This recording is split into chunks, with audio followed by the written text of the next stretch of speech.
Hello everybody and welcome to Board of It. Today we're going to be looking at the Wards of Stonefall. It's a preview. We got sent it's a tower defense narrative roll and write, and we got sent the first chapter, which has 3 acts, and we played through it, and we're just going to share our thoughts. So, as I said, it's a roll and write game, and it's print and play, which I think is kind of up and coming, especially after Voyages, which we did a review of. You can really get some terrific content for not a lot of money. I believe this is going to be priced between $5 and $10. And yeah, so it's a tower defense game while being a roll and write, and there's also some narrative elements. So it's telling the story of the city you're trying to protect from monsters called Whims. And the gameplay is pretty simple. You have a kind of grid filled with towers, and these towers are dissected into 4 quarters, and you can put the numbers in. Then you also have some sanctums around the edge with these kind of, magic stones in that you're trying to protect, because these power the guardians, which kill the Whims, which protect the city from being completely destroyed. So on your turn, what you're going to do is you'll, at the most basic level, you'll get 1 dice per player plus 1 extra, and you'll roll them, and each player will draft 1 of those dice.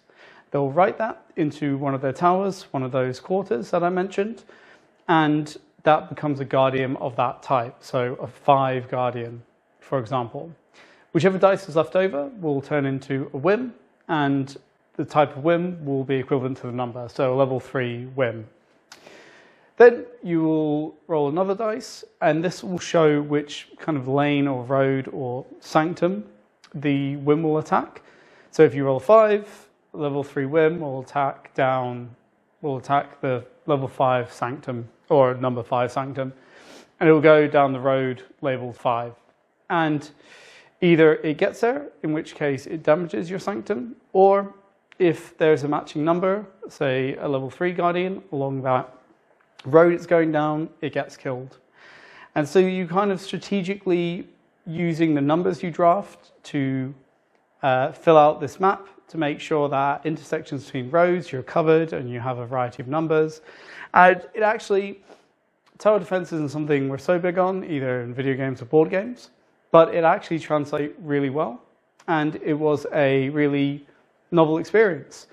I really enjoyed it. There's a lot of interesting decisions to be made, starting with the dice draft, because when you roll, you know that one of those dice will be the whim, and it kind of makes an interesting balance about, do you draft so that you know what whim's going to be, or do you draft so that you get a number you don't have and you're more secure?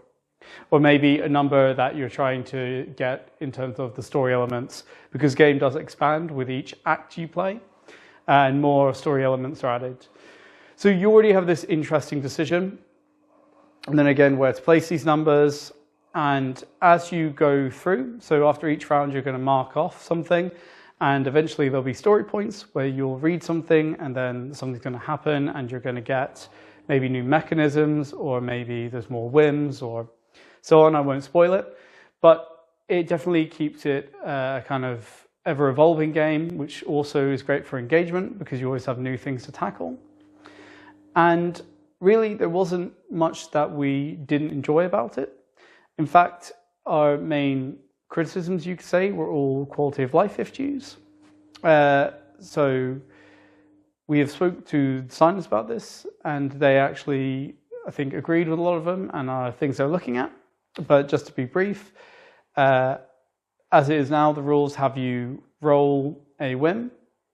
Well, you have the whim, and then to re-roll it to see which sanctum it attacks. But that means that you no longer have that whim, and it's quite confusing, especially when you get more whims, because you need to remember what numbers they were and then which one's going where.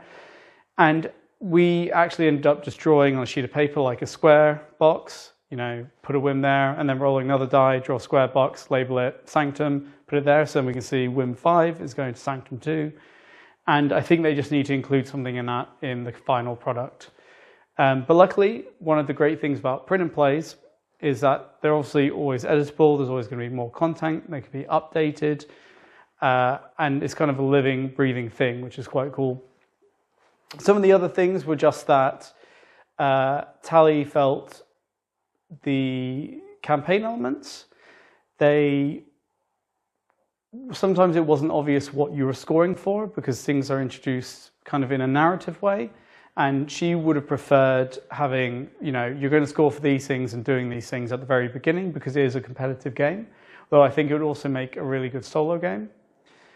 I didn't feel like that. I wasn't bothered particularly because I always tended to engage with the new mechanisms that were brought in. But that's just how she felt, so it's worth considering. And the other thing was the placement of when new information was introduced was sometimes confusing. But again, I think this is going to be something that's addressed. So kind of take these with a pinch of salt. The gameplay itself was very good. And it's kind of a really enjoyable puzzle to have this, let's call it town, build out with your guardians all around. And it's really fun when you roll whims and you get everyone goes down a corridor and you take them out and you score at the end most of the time for how many whims you've taken out. And it's a really nice, plays in short, good amount of time, roll and write. There's a lot of variety to replay it because obviously you have these narrative elements, and I wouldn't say they're branching, but a lot of times when you read a story, it'll have you roll a dice and then something will happen based on what number you roll. So you do get this replayability in that if you play the same act again, you will get a different bonus, or maybe you'll get a negative this time. You'll have to work harder to survive. And I think the story is well done as well. It's kind of a lighter touch, but I think that suits the game because it's only in roll and write. And it was engaging enough to keep me interested. I like how it's set that you're playing across each act is one single night and your overall goal is to survive. It's quite fun, and as you go through, you get more desperate and you make more desperate decisions. So I think for the value that there is going to be, around $10 max, I definitely think it's worth a look. I'm a big proponent of print and play kind of roll and writes. I think, it's definitely, like I said, it's worth the money. I mean, you're getting kind of a good variety of gameplay, and I've only played one chapter, and there's going to be, I think, 5 chapters. So you get a lot of content as well. But those were just our quick opinions on Wards of Stonefall. So if you have any questions, please let us know. And please, if you found this helpful, consider subscribing or interacting with us, liking it. It's really helpful to the channel. But thanks so much for watching, most importantly. See ya.